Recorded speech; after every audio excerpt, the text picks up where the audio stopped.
I, 32 male, am a software engineer. My brain runs on logic, cause and effect, zeros and ones, black and white. I track my finances in a spreadsheet. I plan my vacations a year in advance. My girlfriend of 2 years was not like that.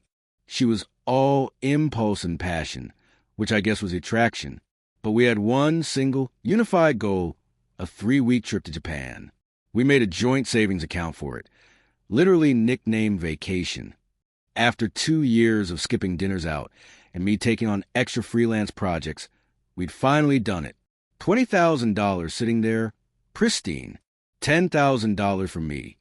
$10,000 from her. My spreadsheet confirmed it. I was deep in a debugging session on a Tuesday afternoon, headphones on, totally in the zone, when my watch buzzed. A text from her.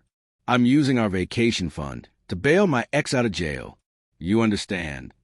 Not a question. A statement. My fingers just hovered over my keyboard. The code on my screen turned into gibberish. Her ex, the tortured artist guy who she always swore was a different person back when they dated. The guy who, last I heard, was trying to sell his own aura as an NFT. Apparently, he graduated to something that required actual physical jail. But the text, you understand, the sheer, blazing entitlement of it. She was informing me that our joint goal, our 2 years of saving $10,000 of my hard-earned money, was being liquidated to save the guy she told me not to worry about. I thought for about 60 seconds. I thought about all the overtime. I thought about her calling me boring for tracking the account's interest. I texted back 2 words, family first. Then I opened my banking app. I navigated to the vacation account. I hit transfer. I moved $10,000, my exact documented contribution, to my personal checking account. I left her $10,000 right where it was. It was her money. She could do what she wanted with it. Then I opened a new browser tab. I booked the first one-way ticket to Tokyo I could find. It left in 8 hours. I logged my hours for the day, sent my manager an email with the subject, family emergency, using OOO, and drove home. I packed one carry-on bag. My phone started vibrating on the kitchen counter. Call after call. I just put it on silent. I was in the airport lounge, nursing my first ever $18 airport whiskey when the sheer volume of notifications made me curious. It was like a hornet's nest. 27 missed calls. A string of texts that went from "why aren't you answering?" to "this isn't funny, pick up to just..." And then the voicemail. Time-stamped about an hour ago. I put in my noise-canceling earbuds. Her voice wasn't just mad. It was a sound I'd never heard before. It was the sound of someone who had just tried to push a door they thought was open and broke their nose on a newly installed brick wall. Where is it? Just pure, glass-shattering shrieking. I could hear a bored-sounding man's voice in the background. "Ma'am, I can't run the card if the funds aren't there." "Where's my money?" "I am at the bail bondsman's office right now. His bail is $200,000. The bondsman's fee is $20,000. I told them we had it. I transfer my half, and the account is empty." "Wait, no. It says you took it. You stole my money. How could you do this? I only have $10,000. They're laughing at me. You did this to me. You're trying to ruin me. You have to put it back. Put it back right now. He's going to be in a holding cell all weekend. Do you understand me? He can't be in there. You." The bored voice cut in again. "Ma'am, you need to step outside. You're disrupting my other clients." The line went dead. My brain processed the data. The bondsman's fee was $20,000. Exactly what was in our account. She had told them we had it. She had driven down there, not with $10,000 to pay her half, but with a full expectation that she would use her $10,000 and my $10,000 to save him. She didn't just plan to use her half. She planned to use all of it, and she was now mad that I had only taken my own money. My flight was called. I turned my phone completely off. I landed at Narita. The 14-hour flight was a good reset. I felt nothing, just tired. I got my hotel, Switched on my phone to get on the local Wi-Fi, and a new text popped up. This one wasn't from her. It was from her mother. You have made a terrible, terrible mistake. You will be hearing from our lawyer. Okay, that was new. I knew her family had money. But our lawyer felt a little dramatic for a breakup. I was just about to find some ramen when a new email pinged my laptop. It was from my VP at work. Subject: urgent, personal matter. My blood went ice cold. The email was short and not friendly. Hey, my name. I just got a very strange and concerning call from GF's father's name at major law firm. He said you're not responding to his daughter and mentioned some very serious allegations about theft. He's lead counsel for our new Project Chimera patent filings. This has put the company in a very, very awkward position. You need to sort this out immediately. Call me. I stared at the screen. I knew her father was a big-shot lawyer. I had no idea he was our lawyer. The Project Chimera patent was my life. It was our company's entire next-generation product, a potential billion-dollar secret. And this man, her father, was handling it. He wasn't just threatening me as a father. He was threatening my job as our company's external counsel. This wasn't a breakup. This was war. They thought they could just pull a string and have me fired, or at least scare me enough to send the $10,000 and apologize. They saw me as a bug. I spent one day in Tokyo.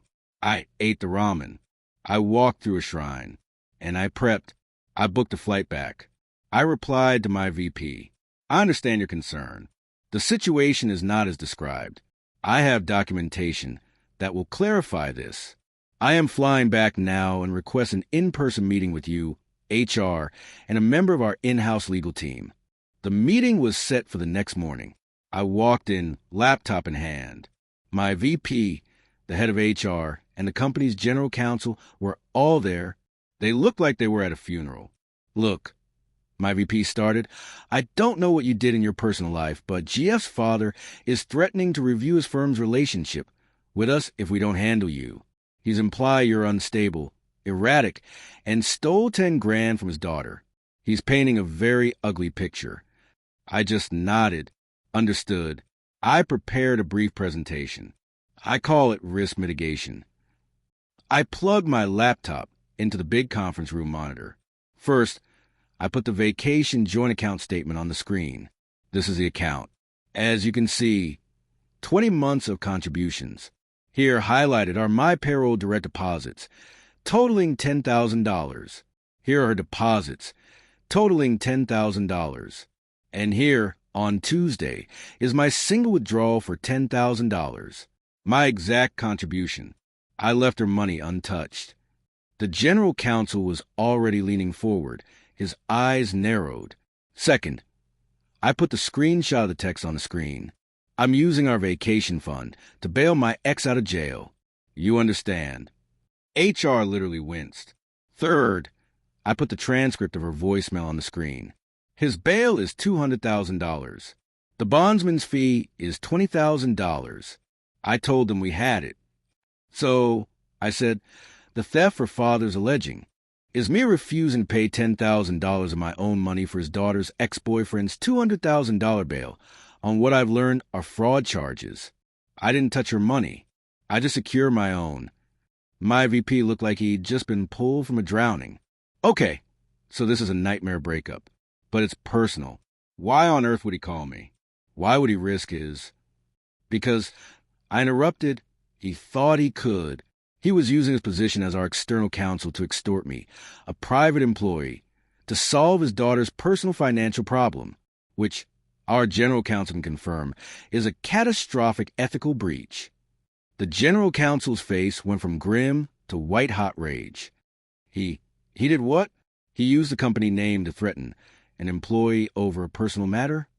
He used his status as firm's name partner, representing this company. I said, to threaten my VP about my job over my personal money. The room was dead silent.